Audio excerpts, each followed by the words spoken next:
Assalamualaikum warahmatullahi wabarakatuh, sahabat BFLF. Di sore hari ini, di sekira pukul 16 sore hari ini, tim relawan ataupun dari komunitas Arung Jeram Sikelang ini akan kembali menyelusuri sungai, menyisir hingga sampai di Desa Penanggalan.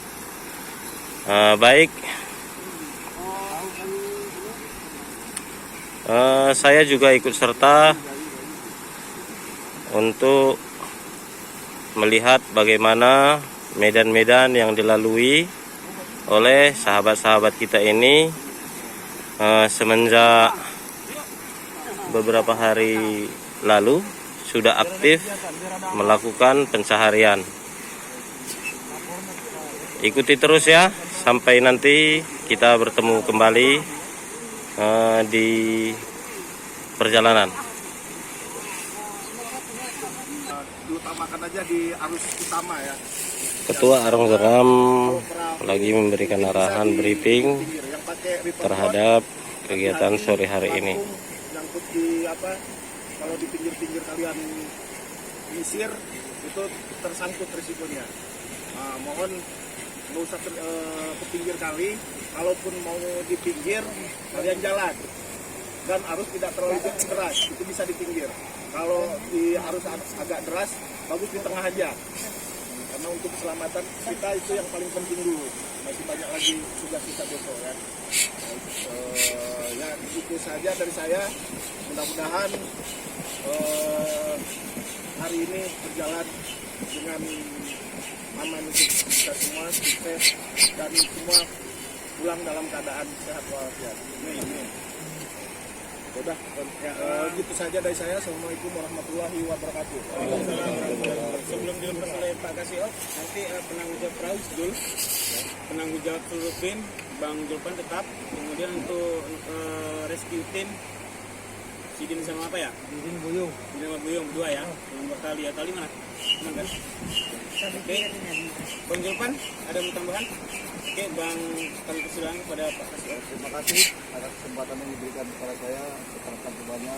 Assalamualaikum warahmatullahi wabarakatuh. Waalaikumsalam warahmatullahi wabarakatuh. Lalu rekan-rekan semuanya, hari ini pengaruhan terakhir, nyari hujan, ya diperhatikan nanti yang dituakan. Terima kasih Pak Ketua. Kita sempat kenalan nih ya, terima kasih sekali ya rekan-rekan semuanya. Saya apresiasi buat rekan-rekan di sini namanya tim yang sudah sama kita selama ini, terus akan berguna seperti ini. Koordinasi yang kita temukan. Sama kita mencari korban ini dengan hati yang ikhlas ya. Saya karena yang membalas itu hanya Allah Subhanahu wa taala, pahala-pahala rekan-rekan sekalian. Semoga misinya misi kemanusiaan. Mungkin itu aja dari saya, perhatikan safety itu karena berhubung kenal sudah sore. Ya sudahi, terima kasih. Assalamualaikum warahmatullahi wabarakatuh. Waalaikumsalam warahmatullahi wabarakatuh. Yuk, seperti biasa. Lestarikan alam. Yes. Baik, sahabat BFLF, kita berangkat dulu. Dan ini dia Babin Kantipmas Pak Julpan yang menjadi ketua tim yang selalu aktif dalam kegiatan sosial di Kota Susalam. 9. Ya, para kawan-kawan sudah mulai turun.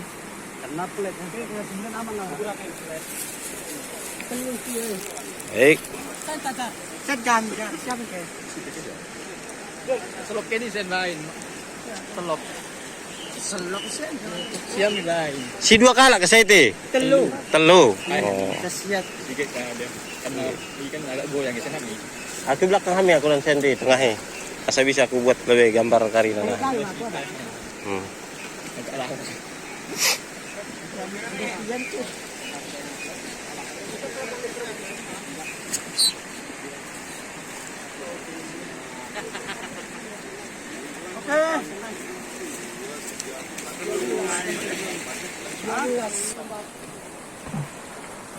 Baik, sahabat BFLF, Saya sudah berada di perahu karet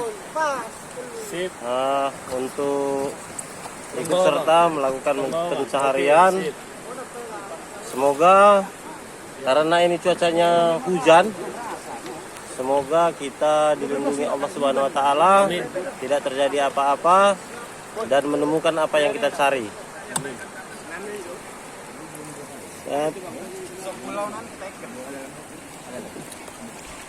Sahabat BFLF, di sini kita ada 2 personil dari kepolisian ya Bang ya. Kami dari Ditsamapta Polda Sumut. Dari Polda Sumut ada, Ditsamapta Polda Sumut, Babin Kamtibmas Polsek Penanggalan. Babin Kamtibmas Polsek Penanggalan, dan juga ini ketua. Ya, kami tim Rapting Sikelang ada berapa orang? 12 orang ya. Turun ya, gabung dengan Polda Sumut. Oke, siap. Penyelamatan. Bismillahirrahmanirrahim. Ini kami jadi tim penutup untuk penyisiran untuk hari ini. Setelah kami mungkin nanti penyisiran baru akan dilanjutkan besok. Rute yang kita tempuh rencananya hari ini 5 km dari desa Sikelang menuju ke menuju ke jembatan Laikombe. Desa Penanggalan. Desa Penanggalan ya. Ya. Jadi mohon doanya kawan-kawan. Ada 1 inflatable boat itu di belakang.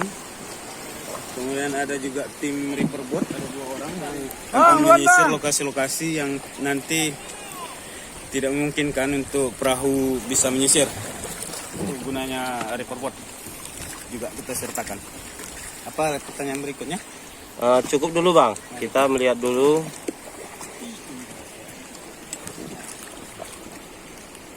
Baik, karena ini situasi hujan, handphone saya juga agak apa. Kita tutup dulu ya untuk sementara ya, sahabat BFLF. Oke. Kembali lagi bersama kita, sahabat BFLF. Ketinggian air ini naik ya. Ya, untuk hari ini agak sedikit lebih mending, tapi naik daripada ketinggian hari-hari biasa. Ini sekitar 1/3 lah tinggi air daripada ketinggian yang di hari-hari biasa. 1/3 naiknya ya, Ya. daripada hari biasa ya. Ini kita sudah hampir 15 meter dari titik besar. Ini jeram kedua, jeram datang kedua. Secara grade. Oke, Dayu. Jeramnya level 3. Grade 3 ya. Ada banyak batuan di tengah. Ini yang kadang membuat Tahan. kita sangat sulit. Membutuhkan skill khusus orang-orang yang tidak terbiasa berada di sini. Jadi kalau bertanya, ya, goncangannya terasa sekali kan. Ombaknya pun ini macam-macam. Wow. Rasa kita ya. Allah ya Allah. Tahan. Dayung pramundur. Tadi ombak yang barusan tuh ada yang setinggi 1,5 meter juga. Wah. Rodium. Coba kalau kita arahkan kamera kita belakang, nah visual masing-masing kita bisa lihat tim kita yang pakai trap. Ya, kita lihat itu langsung standing naik ke atas lumpur. Sorry Ale. Baik, Oke, Dayung. kita kembali ke depan. Karan habis. Sorry dah. Kita coba lihat di sini mungkin karena ada para pemancing, otomatis mereka juga mengawasi keadaan sungai kan. Dayung kuat. Jadi Dayung kuat. pengawasan yang lebih fokus nanti kita mungkin awas kepala. Mungkin lebih banyak di bawah setelah jeram pertemuan air. Di bawah tuh nanti ada jeram pertemuan air. Biasanya sih di sini juga sering kalau ada korban tuh di lokasi ini juga sering dapat tuh. Yang kebetulan di sini ya? Iya. Tapi karena tadi kita lihat coba cek ke sana tuh ada para pemancing. Jadi kita nggak fokus penyisiran di sini di bawah saja. Tapi terpantau itu nanti sama Pemancing. masyarakat yang mancing itu kan terpantau. Dayung. Ini ada belahan air. Kita ambil yang di kanan.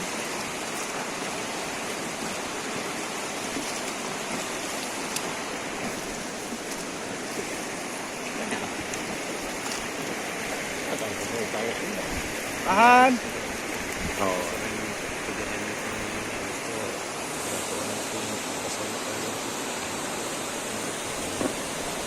Oh. Baik Bang Roni. Ya. Sudah seberapa sering kejadian di Laka Lantas lah kita sampaikan ya, di jalan jalur Papa Barat itu? Kalau untuk kejadiannya sendiri sudah sangat cukup sering ya. Kalau kita informasi lah, kalau kami sebagai orang sini sudah sangat sering itu. Ayo. Bentar, kita lewatin ukurannya. Iya. Oke, saya lanjut. Sudah sangat cukup sering. Kami saja pun untuk upaya evakuasi ini sudah berkali-kali. Dan kalau dari keterangan masyarakat pun, kejadian laka lantas yang mobilnya masuk ke jurang, kemudian hingga ke dalam sungai itu korbannya, itu sudah ada puluhan kali. Jadi memang ada banyak sekali, puluhan bahkan ratusan mungkin sudah bangkai mobil itu yang masuk ke palung air di sekitar daerah Bulu Didi itu. Nah, ini begini Bang, ini kan kita dari komunitas Arung Jeram ya, Sikelang ya, desa Sikelang ya, kampung Sikelang. Nah, berapa orang tim yang biasa turun di sini kalau ada kejadian seperti ini? Ya, jadi ini kami komunitas Arung Jeram ini sebenarnya kan ada beberapa komunitas ini yang berada di Sikelang. Ada banyak, kalau dua ada Lekombih kita namanya. Kemudian ada juga Sadakata Rafting, kemudian ada beberapa lagi juga termasuk yang dari Pemda juga ada itu di SPAR ya, Dinas Pariwisata. Cuma untuk yang proses evakuasi yang sekarang ini, nah sebentar nanti saya sambung jawabannya setelah jeram-jeram yang berikut. Ini jeramnya bertiga juga, jadi kita coba jaga keamanan alat elektronik kita dulu. Bang Jun, coba kameranya sedikit di atas kan. Nah, lihat ada jeram modelnya radio yang non-stop. Ya, nampaknya nih, ya, meter.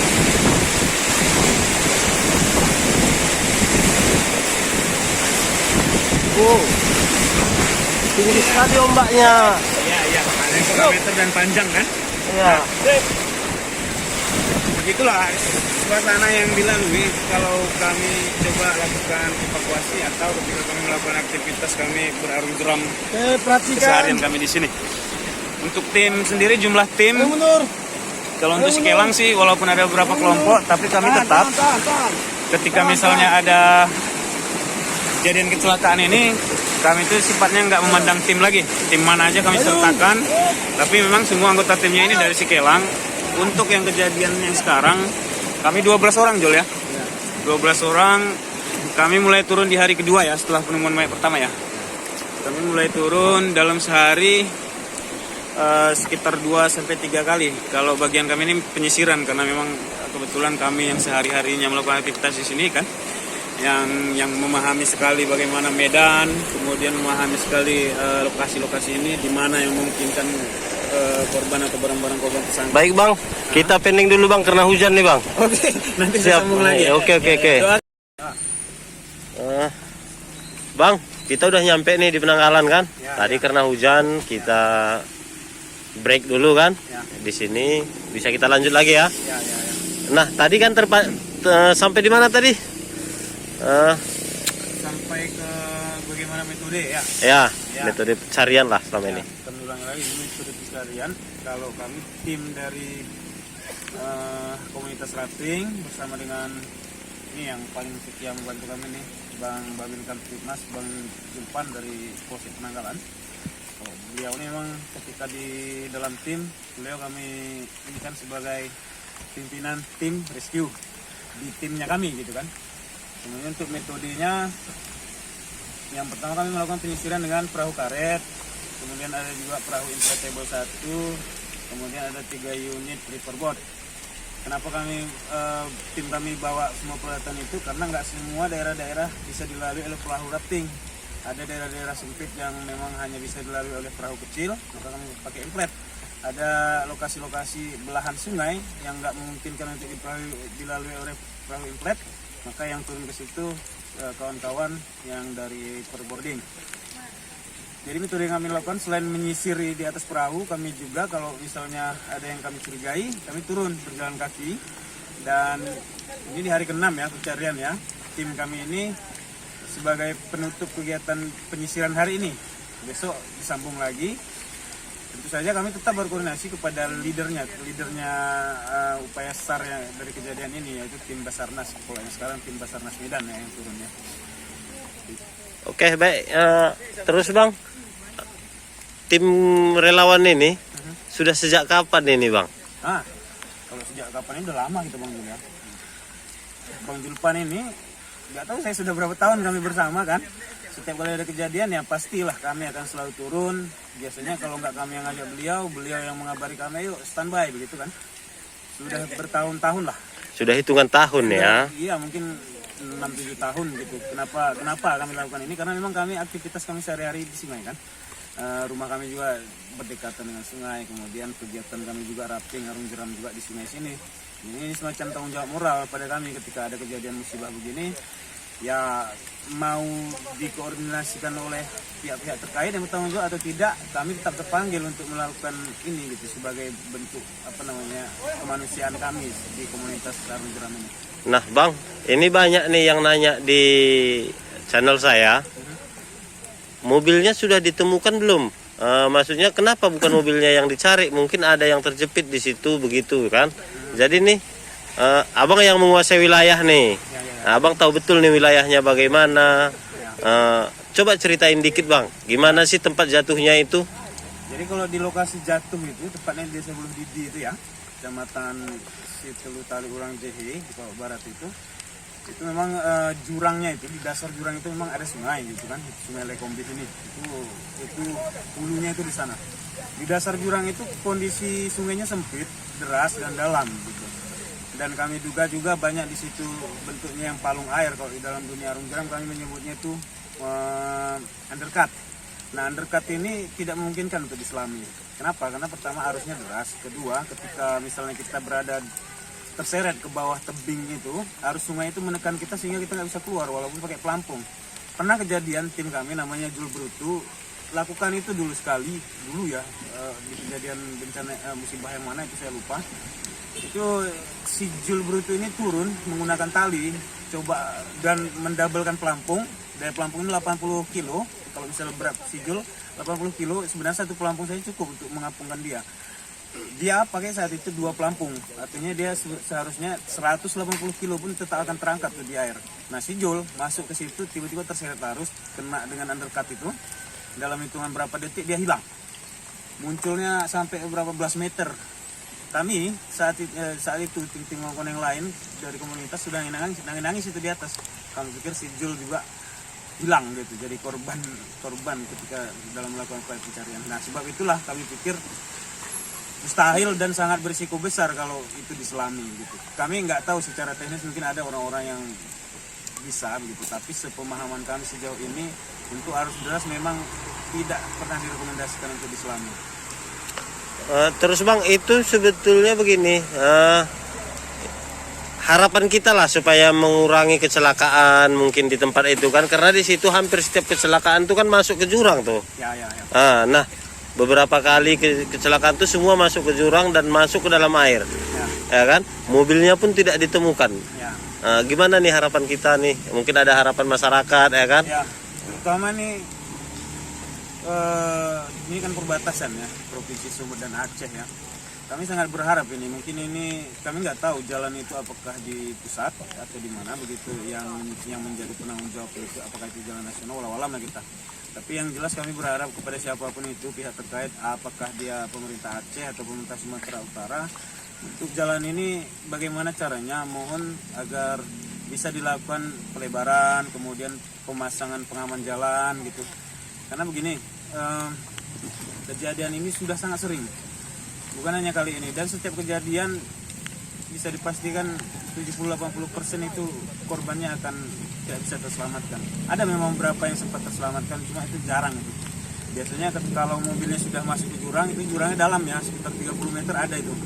Apalagi kalau sudah sempat masuk ke air, itu ya kita pesimis lah korban yang jatuh situ bisa selamat. Jadi harapan kami itu mungkin bisa bisa dipasang pengaman jalan. Kami tahu itu membutuhkan biaya sangat besar ya, karena panjang itu ya sampai ke Sidikalang, sama itu model jalannya berjurang.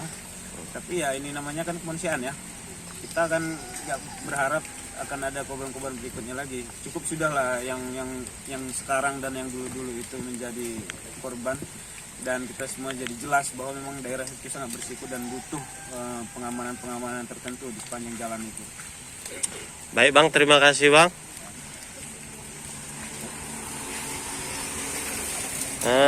Sahabat BFLF, begitulah sekilas daripada yang disampaikan oleh teman-teman kita, yang memang mereka ini selama ini ya kita sudah dengar sendiri bersama bahwasanya mereka selalu ambil bagian setiap ada kejadian. Mereka tidak ada menunggu instruksi ataupun permintaan dari pihak manapun, karena memang keseharian mereka di sana. Nah, mungkin ini dapat menjawab daripada pertanyaan teman-teman terkait mobil dan juga ya lain-lainnya begitu. Nah, hari ini di hari Jumat ini tidak ada korban yang ditemukan. Kita akan tetap memberitahukan ataupun mengabarkan melalui channel kita berita-berita terbaru ataupun perkembangan seputaran terkait peristiwa yang menimpa mobil travel Kijang Innova bernomor polisi 1537 EF. Baik, assalamualaikum warahmatullahi wabarakatuh.